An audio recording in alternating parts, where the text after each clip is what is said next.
নমস্কাৰ আজি নতুনকৈ 20টা আঁচনি ঘোষণা কৰিছে মই হবিয়েক জনাইছো অসমবাসী ৰাইজৰ বাবে আহি পৰিছে ভাল খবৰ আঁচনিক লৈ বৃহৎ ঘোষণা মুখ্যমন্ত্ৰী হিমন্ত বিশ্ব শৰ্মা প্ৰথমটো খবৰ অৰুণোদয় আঁচনিক লৈ বৃহৎ সিদ্ধান্ত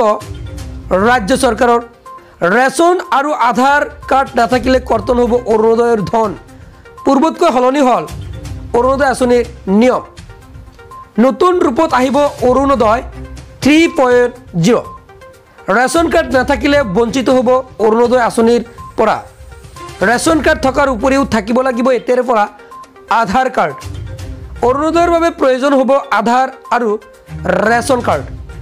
নতুন নিৰ্বাচনী প্ৰক্ৰিয়াৰে আৰম্ভ হ'ব এতিয়াৰ পৰা অৰুণোদয় 3.0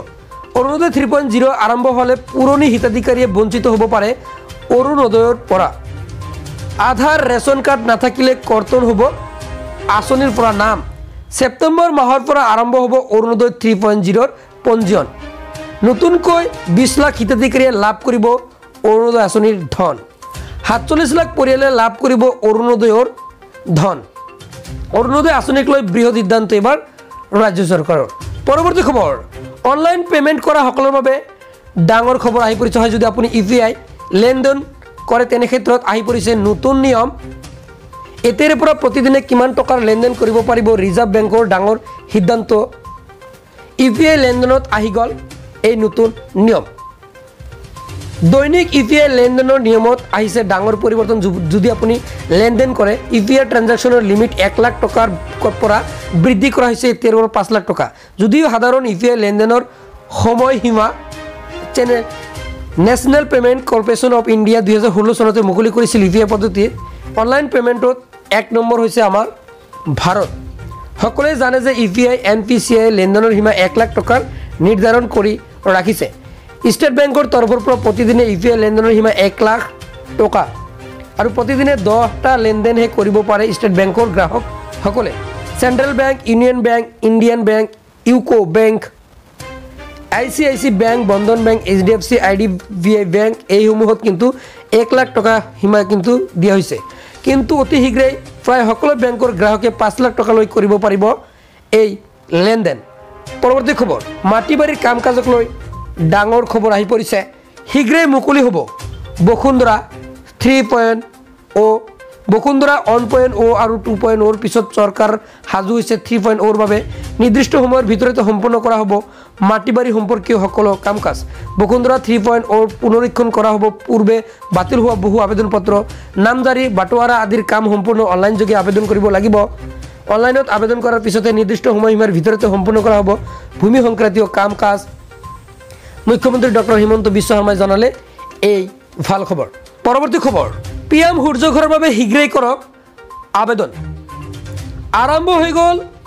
আবেদন প্ৰক্ৰিয়া অফিচিয়েল ৱেবছাইট যোগে কৰিব পাৰিব আবেদন সূৰ্য ঘৰৰ বাবে আপুনি পাব 1,25,000 টকা ৰাজসাহায্য 1, 2 আৰু 3 কিলোৱাট পেনেলৰ বাবে ঘোষণা মুখ্যমন্ত্ৰীৰ 1 কিলোৱাট সোলাৰৰ লগালে অসম চৰকাৰে দিব 15,000 টকা মোদী চৰকাৰে দিব 30,000 টকা ৰাজসাহায্য 2 কিলোৱাটৰ সোলাৰৰ লগালে অসম চৰকাৰে দিব 30,000 টকাৰ ৰাজসাহায্য মোদী চৰকাৰে দিব 60,000 টকাৰ ৰাজসাহায্য 3 কিলোৱাটৰ সোলাৰ লগালে অসম চৰকাৰে দিব 45,000 টকাৰ ৰাজসাহায্য মোদী চৰকাৰে দিব 76,000 টকাৰ ৰাজসাহায্য 1 কিলোৱাট পেনেলত গ্ৰাহকে ভৰিব লাগিব মাত্ৰ 5,000 টকা 2 কিলোৱাটত গ্ৰাহকে ভৰিব লাগিব মাত্ৰ 10,000 টকা 3 কিলোৱাটৰ গ্ৰাহকে ভৰিব লাগিব মাত্ৰ 27,000 টকা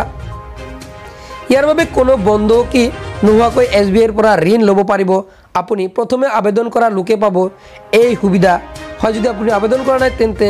আপুনি আবেদন কৰিব পাৰিব কোনো সামগ্ৰী বন্ধক নিদিয়াকৈ লাভ কৰিব এই ঋণৰ 1% সুদ চৰকাৰে আপোনাক দি দিব ডাকঘৰত গৈ এই আঁচনিৰ বাবে আপুনি আবেদন কৰিব পাৰে নাইবা pmsuryaghar.gov.in পৰ্টেলতো কৰিব পাৰিব আবেদন কোনো দালালৰ সহায় নোহোৱাকৈ লাভ কৰিব এই বিজুলী পৰৱৰ্তী খবৰ ওয়াইবিৰ টকা জমা থোৱা লোকৰ মাজত লাগিছে হাহাকাৰ হয় কেৱাইসি আপডেটৰ নামত বন্ধ কৰি দিয়া হৈছে ওয়াইবি ৱালেট পুনৰ এপ ষ্ট'ৰ পৰা বিচৰা হৈছে 6,000 টকা পৰৱৰ্তী খবৰ শিক্ষাৰ্থীক ধমক লগাব নোৱাৰিব শিক্ষক শিক্ষয়িত্ৰীয়ে। এতিয়াৰ পৰা ছাত্ৰ ছাত্ৰীৰ বাবে ৰখা হ'ব অভিযোগ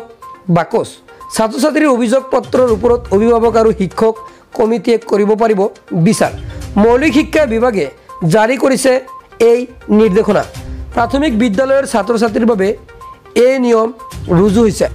শিক্ষকে পালন কৰিব বাধ্যতামূলক নিয়ম। শিশুৰ স্বাৰ্থত আন বহুতো নিয়ম প্ৰণয়ন। শিক্ষাৰ্থীক শ্ৰেণীকোঠাত অকলশৰেও ৰাখিব নোৱাৰিব